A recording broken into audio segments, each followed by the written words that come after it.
बिस्मिल्लाहिर्रहमानिर्रहीम। अस्सलाम वालेकुम नाजरीन। ऐनुल फ़क्र दे विच तालबे मौला आस्ते हज़रत सुल्तान बाहू रहमतुल्लाह ताला दी ज़ात बयान करते हैं। आप फरमाते हैं कि अगर जिहड़ा मौला दा तालब है राहे हक ते चल रहा तो सब तो पहले उन्होंने लालच तो बाहर निकलना पेगा, इस तमा तो बाहर निकलना पेगा। क्योंकि जदों दा अल्लाह रब्बुल इज़्ज़त दी ज़ात ने इस जहान नू पैदा किया है, बनाया है, उदों तो लैके अबलीस एक नौबत बचा रहा है। डेली वो बचाता, रोज़ाना उन्हें बजानी होंदी है। उन्हें अपनी आवाज़ जिहड़े दुनियादार ने उन्हों दी कान दे विच ये गल पानी होंदी है। रब ने तो कहा कि जिहड़े मेरे बंदे होणगे वो तेरे वल नहीं जाणगे, लेकिन वो अपनी हरकत तो बाज नहीं आ रहा। बार बार एक नौबत बजाई जाता है कि लोगों के कन्नां दे विच इस लालच की आवाज़ चावे, इस हिरस की आवाज़ चावे तो मेरे वल आण, मेरे नाल चलन। जनाबे सुल्तान बाहू सरकार रहमतुल्लाह ताला एक हकायत तेरे दे विच ही आप फरमांदे कि एक बहादुर बादशाह सी ते उहदी एक बेटी सी ते एक दरवेश के नाल जिहड़ा उन्हें उसकी शादी कर दी बादशाह ने। जदों बादशाह जिहड़ा वे उन्हें ब्याह दी अपनी धी ते दरवेश के घर चली गई।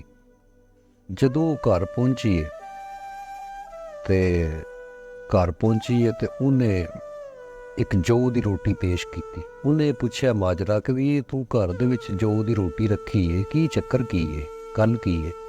वो कहने लगा कि कल मैनू ना 2 रोटियां मिलियां सन, एक मैं खा ली सी ते एक मैं तुहाडे आस्ते रख ली।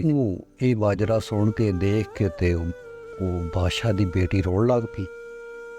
रोई जावे तो उन्हें दरवेश ने पूछा कि की गल है, क्या तू खुश नहीं है मेरे घर च आण नाल के? एक मुफलस के घर मेरी शादी हो गई है, मेरे घर च कुछ नहीं है, क्या तेनू ये रंज है, दुख है? तो बादशाह की बेटी कहने लगी कि नहीं, मैनू ये दुख नहीं है, मैनू ये दुख नहीं है। दुख इस गल का वे कि तेरा जिहड़ा तवक्कल है एक कुत्ते जिन्ना भी नहीं है।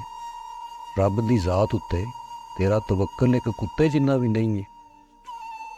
तू दरवेश नहीं हो सकता, तू दरवेश नहीं हो सकता। जिवें सुल्तान साहब ब्याते बाहू च फरमांदे ने कि दाल दलीला छोड़ वजूदों ते हो हुशियार फकीरा हो, बन तवक्कल पंछी उड़दे पल्ले ना ही जीरा हो, रोज़ रोज़ी उड़ खान हमेशा ते करदे ना ही जहीरा हो, मौला खरच पहुँचावे बाहू जिव पत्थर विच कीड़ा हो।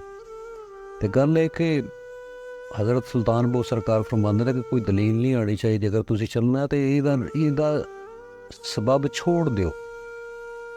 जिहड़ा रिज़क है वो जिहड़ा तुहाडे नसीब दा वो आना ही आना वे। ते गल है कि रिज़क जिहड़ा वे वो तुहानूं एवें ढूंढ रहा हुंदा जिवें मौत दा फरिश्ता ढूंढ रहा हुंदा है। बादशाह की बेटी कहने लगी मैं तेरे ते हराम हाँ, तू दरवेश ही नहीं है, तू दरवेश ही नहीं है। लिहाजा वो अपने घर नूं चली गई। जदों घर पहुंची है तो बादशाह ने पूछा कि धीए तू वापस आ गई है, खैर है? तो धी कहने लगी कि अब्बा जी वो तो दरवेश ही नहीं है, वो तो दुनिया के सबब वास्ते दुनिया की हिरस विच वो लगे है, वो कोई दरवेश फकीर नहीं है। लिहाजा वो बेटी वापस चली गई। तो बादशाह ने पूछा कि भी बेटी नूं भी धीए तू वापस आ गई, की गल बनी? उन्हें कहा कि बादशाह नूं कि भी वो तो दरवेश ही नहीं, वो तो दुनिया की लालच वास्ते ते उन्हें वो तो दरवेशी का उन्हें एक लिबादा उड़िया, सिर्फ दुनिया की लालच वास्ते। वो दुनिया के सबब जिहड़े ने वो इस तरह पैदा कर रहे अपने असबाब जिहड़े ने वो रंग डंग रूप जिहड़ा उन्हें दरवेशी का अख्तियार कर लिया। लिहाजा वो दरवेश नहीं है। मालो दौलत उन्हें जमा करनी है, उन्हें एक लिबादा उड़िया वे एक दरवेशी का, उन्हें एक ढोंग रचाया, एक वो दरवेश नहीं है। मैं उहदे नहीं रहना, मैं उहदे नहीं रहना, मैं वापस आ गई हूँ। ਤੇ ਇਹ ਮਾਲ ਤੇ ਇਕੱਠਾ ਕਰਦੇ ਨੇ, ਫਿਰ ਇਹ ਰੱਬ ਦੀ ਰਾਹ ਦੇ ਵਿੱਚ ਖਰਚ ਵੀ ਨਹੀਂ ਕਰਦੇ। ਔਰ ਜਿੰਨਾ ਕੋਲ ਮਾਲ ਹੈ ਉਹਨਾਂ ਨੂੰ ਰੱਬ ਦੀ ਰਾਹ ਵਿੱਚ ਖਰਚ ਕਰਨਾ ਚਾਹੀਦਾ, ਔਰ ਵਸੀ ਦਿਲ ਨਾਲ ਖਰਚ ਕਰਨਾ ਚਾਹੀਦਾ। ਅਸੀਂ ਲੋਕ ਇਹ ਲੱਗਦਾ ਤੇ ਬੜਾ ਅੱਛਾ ਵੇ ਕਿ ਇਹ ਲੋਕ ਇੱਜ਼ਤ ਕਰਦੇ ਨੇ, ਅਦਬ ਕਰਦੇ ਨੇ, ਸਾਰਾ ਸਿਸਟਮ ਹੁੰਦਾ ਹੈ, ਲੇਕਿਨ ਅਸਲ ਦਰਵੇਸ਼ ਫਕੀਰ ਇਹਨੂੰ ਢੂੰਡਣਾ ਬੜਾ ਔਖਾ ਕੰਮ ਹੈ। ਇਸ ਦੌਰ ਵਿੱਚ ਸੁਲਤਾਨ ਸਾਹਿਬ ਵੀ ਫਰਮਾਉਂਦੇ ਨੇ ਕਿ ਇਸ ਦੌਰ ਦੇ ਵਿੱਚ ਦਰਵੇਸ਼ ਨੂੰ ਢੂੰਡਣਾ ਬਹੁਤ ਔਖਾ ਹੈ, ਕਿਉਂਕਿ ਦੁਨੀਆ ਦੀ ਲਾਲਚ ਹੀ ਨਹੀਂ ਕਿਸੇ ਪਾਸੇ ਜਾਣਦੇ, ਔਰ ਦੁਨੀਆ ਦੀ ਲਾਲਚ ਦੇ ਵਿੱਚ ਹੀ ਤੰਗੀ, ਪਰੇਸ਼ਾਨੀ, ਤਕਲੀਫ ਹੀ ਆਉਂਦੀ ਹੈ। ਅਸੀਂ ਜਦੋਂ ਵੀ ਪਰੇਸ਼ਾਨ ਹੋਏ ਆ, ਜਦੋਂ ਵੀ ਅਸੀਂ ਔਖੇ ਹੋਏ ਆ, ਅਸੀਂ ਦੁਨੀਆ ਦੀ ਲਾਲਚ ਵਿੱਚ ਹੋਏ ਆ, ਦੁਨੀਆ ਨੂੰ ਪਾਉਣ ਵਾਸਤੇ ਹੋਏ ਆ, ਦੁਨੀਆ ਨੂੰ ਹਾਸਲ ਕਰਨ ਵਾਸਤੇ ਹੋਏ ਆ, ਤੇ ਦੁਨੀਆ ਨੇ ਇਹਨੇ ਕਰਨਾ ਹੀ ਜ਼ਲੀਲ ਹੈ। ਇਹ ਤਾਂ ਮਿਸ਼ਨ ਹੀ ਇਹ ਵੇ ਕਿ ਇਹਨੇ ਤੁਹਾਨੂੰ ਜ਼ਲਾਲਤ ਤੋਂ ਬਾਹਰ ਨਹੀਂ ਨਿਕਲਣ ਦੇਣਾ। ਅਗਰ ਅਸੀਂ ਇਹਨਾਂ ਰਾਹਾਂ 'ਤੇ ਚੱਲਣਾ ਹੈ ਤੇ ਮਾਲਕ ਸਾਨੂੰ ਆਸਾਨੀਆਂ ਦੇ, ਉਹ ਆਪਣੀ ਮਿਹਰਬਾਨੀ, ਆਪਣੀ ਨਿਗਾਹ ਦੇ ਨਾਲ ਚਲਾਵੇ ਤੇ ਅਸੀਂ ਚੱਲ ਸਕਦੇ ਹਾਂ। ਮਾਲਕ ਦਾ, ਅੱਲਾ ਰੱਬੁਲ ਇੱਜ਼ਤ ਦਾ ਜਿਸ ਬੰਦੇ ਦੇ ਦਿਲ ਦੇ ਉੱਤੇ ਨਿਗਾਹ ਪੈ ਜਾਵੇ ਉਹਦੀ, ਤੇ ਉਹ ਹੀ ਚੱਲ ਸਕਦਾ ਵੇ। ਜਿਹਨੂੰ ਚਾਹਵੇ ਹਦਾਇਤ ਦੇ ਤੇ ਜਿਹਨੂੰ ਚਾਹਵੇ ਨਾ ਦੇ, ਇਹ ਉਹਦੇ ਵੱਸ ਵਿੱਚ, ਉਹਦੇ ਕੰਟਰੋਲ ਵਿੱਚ ਹੈ।